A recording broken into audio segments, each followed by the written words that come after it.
중요하니까 그런 거죠. 중요하니까. 이른바 우리가 메카트로닉스라고 그럴 때 여러분들 지금까지는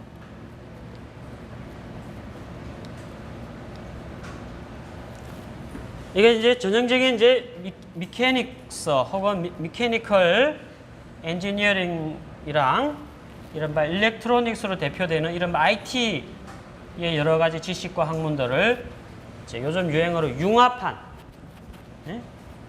컨버전스 한 학문이 이제 메카트로닉스다 이렇게 하잖아요. 그죠?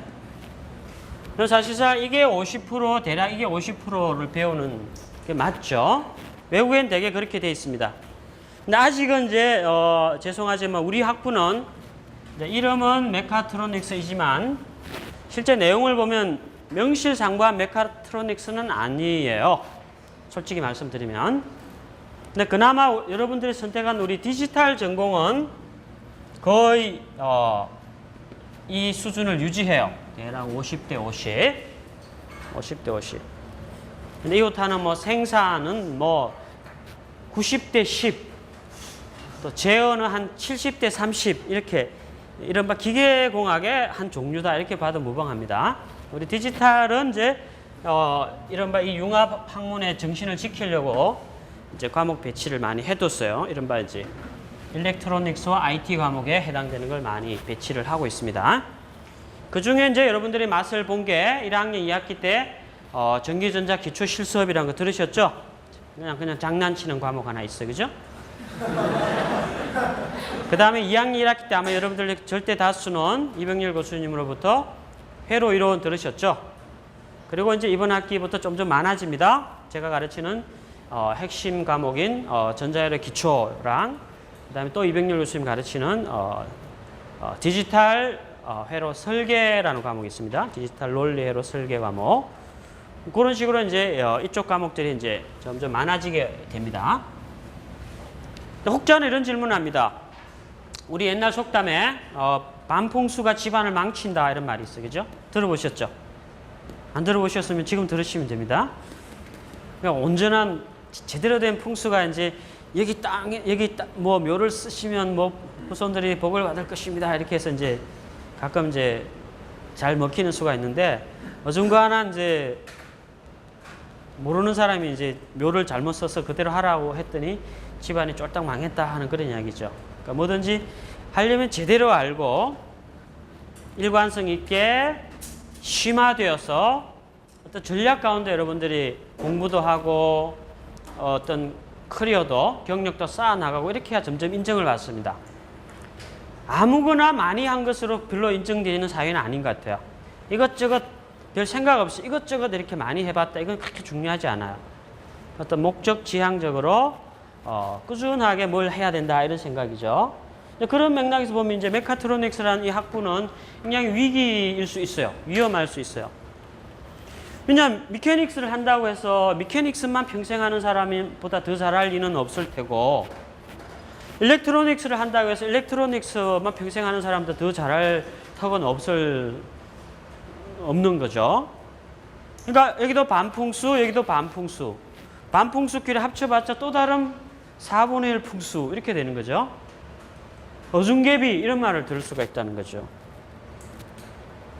근데 그렇지 않다라는 말씀을 좀 드리고 싶어요. 오히려 이제 이 컨버전스, 융합을 하면 여러분 잘 아시는 대로 시너지라는 개념 아시죠? 그죠? 시너지. 1-1은 2가 아니라 1-1이 3이 되는 싱크로나이즈드 된 에너지가 있는 거죠. 뭐냐면 우리가 미케닉스지만 미케닉스를 다 배우는 건 아니에요. 메카트로닉스 관점에서 필요한 미케닉스를 배우는 거죠. 중요한 핵심을 배우는 겁니다. 일렉트로닉스라 한들 우리가 일렉트로닉스를 다 배우는 게 아니에요. 일렉트로닉스의 중요한 일부를 배워서 그 두 개가 융합이 되는 전혀 새로운 분야가 있는 거죠. 그걸 메카트로닉 시스템이라고 부르고 그걸 위주로 하는 어떤 역량을 갖춘 엔지니어를 키우겠다 하는 게 이제 우리 전공의 기본적인 목적이고 전략입니다. 근데 사회는 이제 아주 기가 막히게 우리가 구성하는 이런 식의 어떤 역량을 갖춘 사람을 점점 더 많이 필요로 하고 있어요. 예를 들면 이제 여러분들 선배들이 가장 많이 쉽게, 아주 쉽게는 아니지만 그래도 비교적 쉽게 디지털을 졸업하고 취업을 많이 하는 분야가 어디일 것 같아요? 혹시 들어보신 바 있으세요?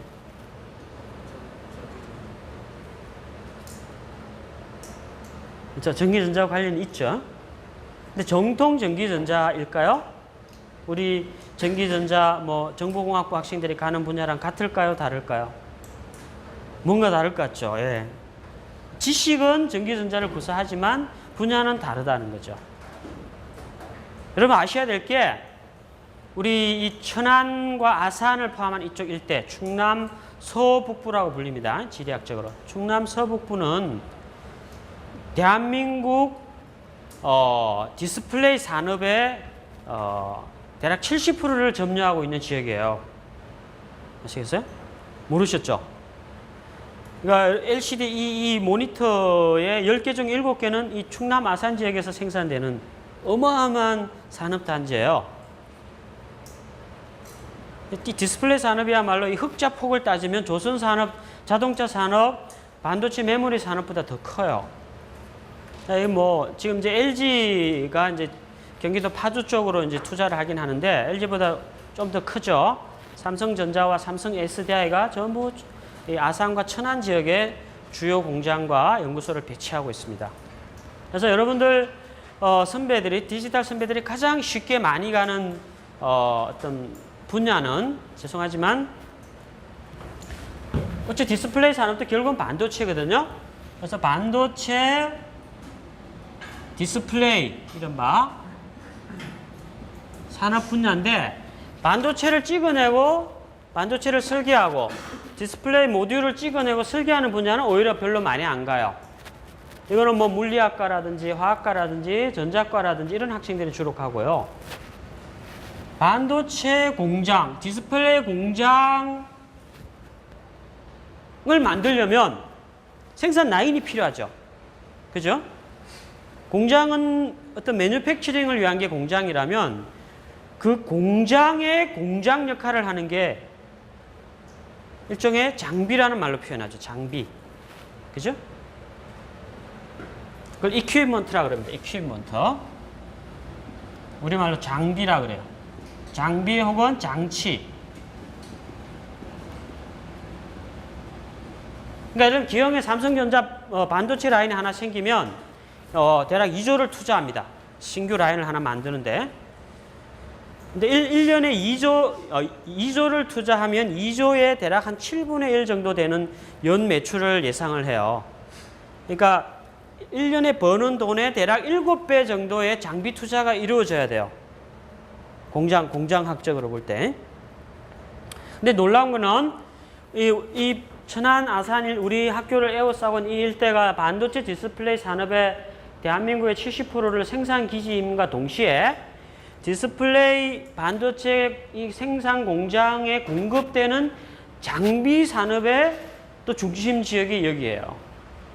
네, 여러분 선배들은 주로 이쪽 업체들에 가는 겁니다. 7배나 더 많은 엔지니어가 필요해요. 사실 생산 라인을 가보면 사람 몇 명 필요 없어요.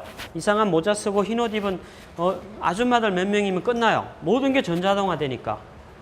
근데 그 자동화 시스템을 만들어주는 장비를 공급하는 회사, 다른 말로 뭐 협력업체라 그러죠. 제1협력업체, 그것도 이제 랭킹이 있습니다. 랭크가.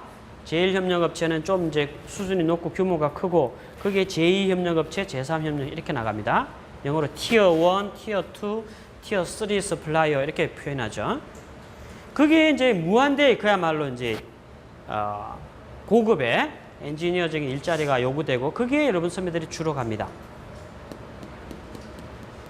대개 3,300 정도 받습니다. 첫 해 연봉을. 물론 세금 떼기 전이죠. 세금 많이 떼입니다. 여러분들 3,000이 넘으면 제법. 그래도 뭐 괜찮죠. 디센트하죠. 그리고 4년이 되기 전에 보통 4,000 정도 가볍게 넘었습니다. 연봉이. 이제 인정을 받고요. 잘하고 있습니다.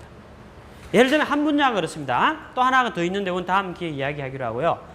이와 같이 이 별도의 분야가 있다는 이야기죠. 왜냐하면 반도체나 디스플레이 장비나 장치에 들어가는 만드는 데 요구되는 지식은 기계만 가지고도 안 되고 전기전자만 갖고도 안 된다는 문제가 있어요. 일종 융합적 지식이 다 필요한 거지. 아시겠어요? 그러니까 우리가 기계공학이다, 전기전자공학이다 이렇게 분류한 거는 사실은 학문 자체의 어떤 성장 과정, 역사적 이유로 그냥 인위적으로 나눈 것 뿐이에요.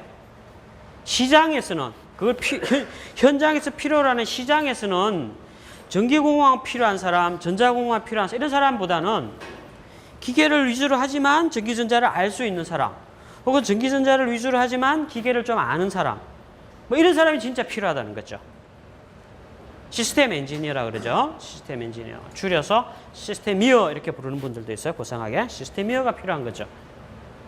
그런 어떤 목적 가운데 만들어진 이제 학부요 또 전공이 우리 메카트로닉스 디지털이고요. 그런 점에서 이제 이 양대 기둥에서 어떻게 보면 이쪽 기둥의 한 출발점 역할을 하는 과목이 전자회로 기초 및 실습 이렇게 되겠습니다. 코어 과목입니다. 코어 과목. 핵심 과목이죠. 말 그대로. 그래서 이 지식을 잘 소화를 하면 의외로 굉장히 많은 다른 학문과의 어떤 파급 효과나 인터넷이 안 되는데 이걸 올려서 보여줘야 되는데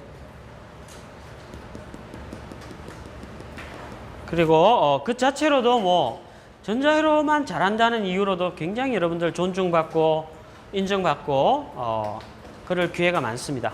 그래서 굉장히 중요할 뿐만 아니라 영양가가 굉장히 많다 이렇게 생각하시고 재미있게 임해 주시기를 부탁드릴게요. 그리고 또 나름대로 접근하기 굉장히 어렵다는 말들을 많이 하는 분들이 있는데 안 돼. 네. 쉽게 나름대로 이른바 제가 천기누설이라고 부르는 나름대로 노하우를 갖고 독특한 방법론을 갖고 쉽게 재미있게 잘 이렇게 전수를 하려고 하니까 여러분들 그런 각오로 잘 임해 주시면 됩니다. 2시간은 이제 저랑 이렇게 강의를 하고요. 이론 강의를 잘 들으시고 또 다른 2시간은 그 이론과 연계가 되는 가벼운 실습을 해보게 됩니다. 여러분들 이제 그 회로 실습을 하기 위한 기본적인 그 몇 가지는 1학년 때 잘 배우셨죠? 예를 들면 오실로스코프를 조작한다든지 파워 스플라이를 사용한다든지 펑션 제너레이터를 해본다든지 빵판, 수치 말로 브레드보드를 쓴다든지 납땜을 한다든지 다 배우셨죠? 그건 이제 이번 학기 실습 시간에는 별로 언급을 안 하고 넘어갈 겁니다. 실습은 여러분 잘 아시는 이민호 기술연구원께서 직접 지도를 하시겠습니다. 그러니까 이론과 실습이 비교적 잘 분리가 되어 있는 과목이다 이렇게 보시면 되겠고요. 여기 인터넷이 안 되니까 계속 말로 하니까 좀 그런데 그리고 주로 이제 꾸미고 만들고 테스트하는 실습을 쭉 하다가 학기 말에는 가볍게 나름대로 미니 프로젝트를 한번 여러분 스스로 솜씨를 발휘할 수 있도록 하고요. 이론 과목은 중간고사, 지필고사, 기말고사, 지필고사가 있고 매 시간 조그마한 문제가 숙제로 또 부과될 겁니다. 그러니까 매주 한 편의 실험 보고서와 한 편의 이론 보고서를 쓰셔야 되고요. 또 2번의 시험을 보셔야 되고 한 번의 텀 프로젝트를 하셔야 됩니다. 일주일에 하루 정도만 밤샘하시면 돼요. 이 과목을 위해서는. 그러니까 이 과목에서 하루 밤샘하시고 디지털 회로 설계를 위해서 하루 밤샘하시고 이틀 밤샘하시면 돼요. 다른 과목은 이렇게 밤샘을 요구하지 않을 겁니다. 그런 굳은 각오로 잘 따라오시면 됩니다.